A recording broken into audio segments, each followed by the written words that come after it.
Selamat datang di video pembelajaran Bahasa Indonesia kelas 7. Bab 3, mewariskan budaya melalui teks prosedur.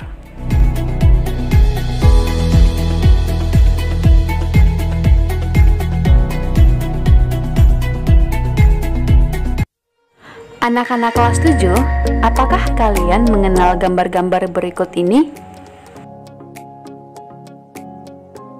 Ya, kalian benar bahwa gambar-gambar tersebut adalah gambar angklung, tari tortor, rendang, dan jamu.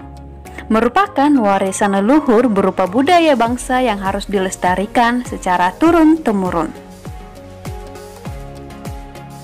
Nah, anak-anak kelas 7, untuk melestarikan warisan leluhur kita dapat diajarkan turun-temurun melalui petunjuk lisan maupun tulisan. Hal ini dapat dituangkan dalam bentuk teks prosedur. Sebelum kita masuk ke pembahasan materi pelajaran kali ini, kita perkenalan terlebih dahulu dengan bagan teks prosedur. A. Mengidentifikasi ciri teks prosedur. Kita awali dari nomor 1, yaitu pengertian dari teks prosedur. Teks prosedur merupakan teks yang berisi langkah-langkah atau tahap-tahap yang harus dilakukan untuk mencapai tujuan tertentu. Kedua adalah tujuan dari teks prosedur. Tujuan penulisan teks prosedur adalah untuk membantu pembaca atau pendengar memahami bagaimana cara melakukan suatu pekerjaan, membuat sesuatu, atau menggunakan suatu alat dengan cara yang tepat. Seperti cara memasak nasi goreng yang lezat, cara membuat donat dari ubi, atau cara menggunakan alat seperti komputer dengan cara yang tepat. 3. Ciri-ciri teks prosedur. Ciri teks prosedur dari segi isinya ada 3, yaitu yang pertama berupa panduan langkah-langkah yang harus dilakukan.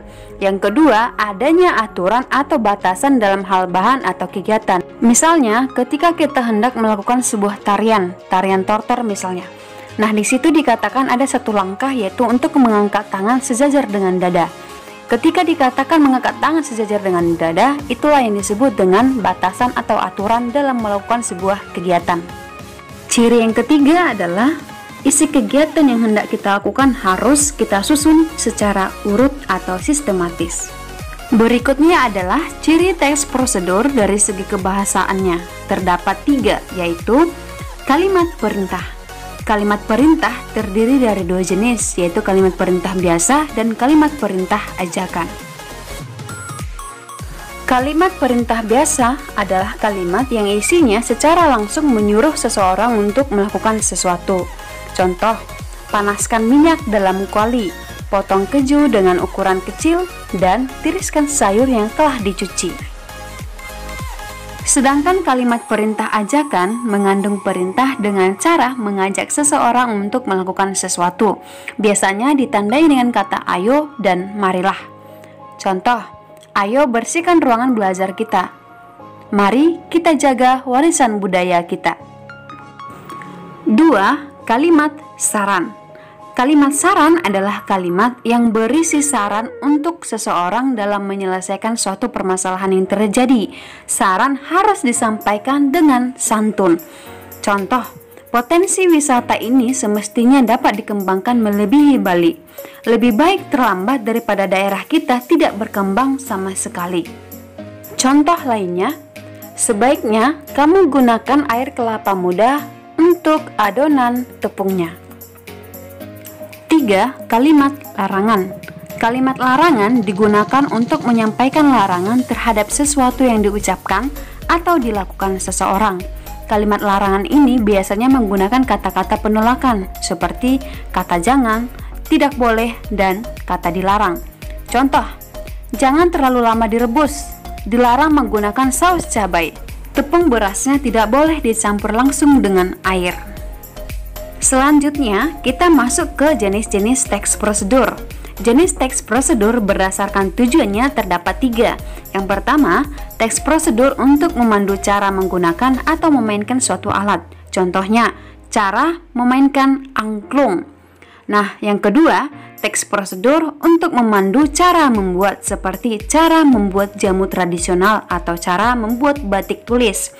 Yang ketiga, teks prosedur untuk memandu cara melakukan sebuah kegiatan. Contohnya, cara menyikat gigi dengan benar atau cara mencuci tangan dengan baik dan benar. Jenis-jenis teks prosedur berdasarkan isinya. 1. Teks prosedur sederhana. Prosedur yang dapat ditempuh hanya dengan 2 atau 3 langkah saja. Contoh, prosedur mengoperasikan setrika. Anak-anak kelas 7 pasti pernah menggunakan setrika. Yang kedua, teks prosedur kompleks. Artinya, prosedur yang terdiri atas banyak langkah dan langkah-langkah tersebut berjenjang dengan sublangkah pada setiap langkahnya. Contoh, prosedur tentang terkena tilang. 3. Protokol.